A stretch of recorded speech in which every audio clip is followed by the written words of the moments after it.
The unraveling of society wasn't a sudden event, but a slow, invisible process, much like rot. It's the slow, invisible decay of structures, where by the time the signs were noticed, the foundation had been smoldering for years.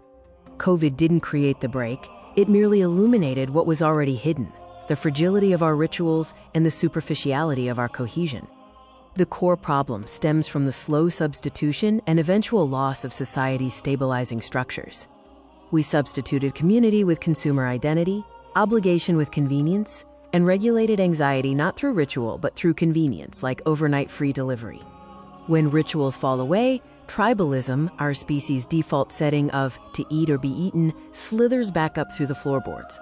The breakdown happens when stabilizers like ritual, belonging, safety, and shared reality are stripped away faster than institutions can replace them.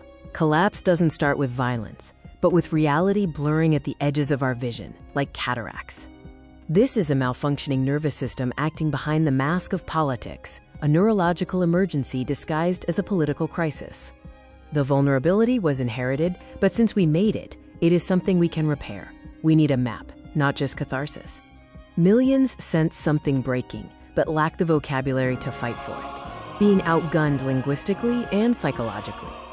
Authoritarianism wins early because it quickly names scapegoats. Democracy loses because it hesitates to speak plainly, choosing collective problem-solving instead. The necessary map must put neuroscience before politics, understanding injury before ideology. When the brain perceives persistent threat, the prefrontal cortex, where judgment and nuance live, powers down. The amygdala, the alarm bell of the brain, takes command, and the limbic system, designed for survival, becomes the pilot. A post-unraveling governing body cannot resemble the systems that collapsed. We must prototype the future. This requires simple civic infrastructure with distributed leadership, ensuring diverse viewpoints, and preventing the loudest from dominating. Every decision must reduce precarity and escalation potential, creating a traceable path back to accountability. The moment of choice comes when a community chooses to quote, collapse forward and accept the prototype. The old world loses jurisdiction not legally but psychologically, when the prototype is the only thing that works when the lights go out. When auditors arrive, they find no secrets, only transparency.